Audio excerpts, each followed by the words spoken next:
Double engine की जब सरकार बनी उड़ीसा में, तो मोदी जी ने बहुत सारे वादे किए थे यहाँ के लोगों से। और जो हमारे मुख्यमंत्री जी हैं, पता नहीं इनको याद है कि नहीं याद है, इन्होंने, इनकी पार्टी ने वादा किया था 300 यूनिट बिजली फ्री देने का उड़ीसा के लोगों को।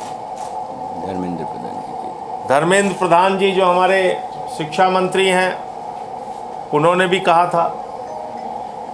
और आज 2 साल पूरे हो गए, लेकिन अब इनको अपना कोई वादा याद नहीं है। दूसरा क्या हो रहा है, स्कूल बनाना प्राथमिकता नहीं है, अस्पताल बनाना प्राथमिकता नहीं है, यहाँ पे प्राथमिकता हो गई है मॉब लिंचिंग करना, टारगेट कर करके लोगों के साथ मारपीट करना, मारना, हत्या कर देना, जिसके लिए उड़ीसा कभी भी नहीं जाना गया। उड़ीसा की पहचान कभी भी हिंसा के रूप में नहीं हुई, दंगे फसाद, लड़ाई झगड़े, मॉब लिंचिंग के रूप में नहीं हुई। आज उड़ीसा को बदनाम करने का काम बीजेपी का शासन कर रहा है। 4 महीने तक जीतू मुंडा को अपने बहन का मृत्यु प्रमाण पत्र बनाने के लिए भटकना पड़ता है और बाद में बहन का कंकाल लेके वो बैंक के सामने पहुंच जाता है। ये दुखद दशा है।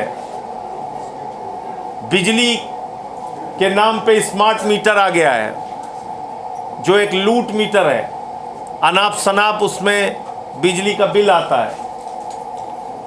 तो इसलिए ऐसे तमाम मुद्दों को लेके जो जनता की ज़िंदगी से जुड़े हैं, आने वाले दिनों में हम लोग एक मजबूत आंदोलन उड़ीसा में खड़ा करेंगे। जनता के सवालों पर लड़ाई लड़ने का काम करेंगे। उड़ीसा के पास इतना खनिज पदार्थ है, इतना मिनरल है, कोयला हो, आयरन ओर हो, इतने प्लांट हैं यहाँ पे, तो रोजगार के लिए क्यों यहाँ के नौजवान को भटकना पड़े? जब यहाँ संसाधन है, प्राकृतिक संपदा है, तो नौकरियाँ यहाँ के नौजवानों को यही मिल सकती है। किसी दूसरे के सामने जाने की और हाथ फैलाने की ज़रूरत ही नहीं है। लेकिन बीजेपी की प्राथमिकताओं में न रोजगार है, न काला धन है, न सबको पक्का मकान देना है, न किसानों को दुगना दाम देना है। जितने भी वादे किए थे बीजेपी ने, सारे के सारे वादे पर फेल पार्टी है बीजेपी। और ये डबल इंजन एक कबाड़ा इंजन में तब्दील हो चुका है, जिसको बदलने का काम हम लोग आम आदमी पार्टी वाले करेंगे। मुझे अफसोस है कि भारतीय जनता पार्टी वो पार्टी है जिसके एक नेता ने पिछले दिनों उड़ीसा के गौरव स्वर्गीय बीजू पटनायक जी को CIA का एजेंट कहा। बहुत अफसोस की बात है। मैं उड़ीसा में पढ़ाई किया हूँ, केओंझर में रहा हूँ। बीजू बाबू उस समय मुख्यमंत्री थे, वो आए थे हमारे यहाँ, चीफ गेस्ट थे। और कितने बड़े नेता थे, उन्होंने क्या किया है उड़ीसा के स्वाभिमान के लिए हम लोग जानते हैं। उड़ीसा के सम्मान के लिए क्या किया हम सब लोग जानते हैं। और उनको बीजेपी वाले CIA का एजेंट कह रहे हैं। शर्मानी चाहिए इन लोगों को, जिनको सन ऑफ इंडोनेशिया का खिताब मिला।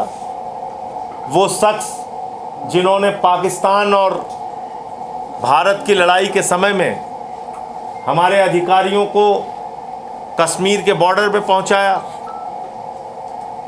पाकिस्तान के साथ लड़ते हुए 47 के समय में उन्होंने अपनी भूमिका निभाई। ऐसे व्यक्ति को आप CIA का एजेंट कह रहे हो। तो मैं उड़ीसा के लोगों से ये भी कहना चाहता हूँ कि आप अपने स्वाभिमान, सम्मान और गौरव के साथ समझौता मत कीजिए।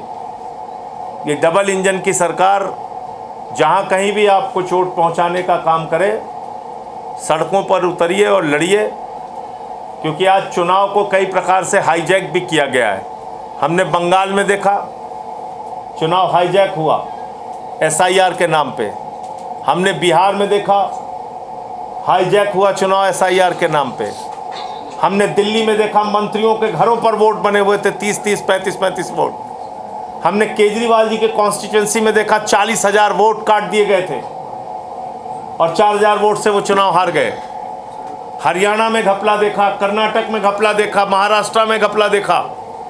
आज चुनाव की प्रक्रिया को निष्पक्ष करने की भी लड़ाई लड़नी पड़ेगी, क्योंकि उड़ीसा में भी SIR शुरू हो गया।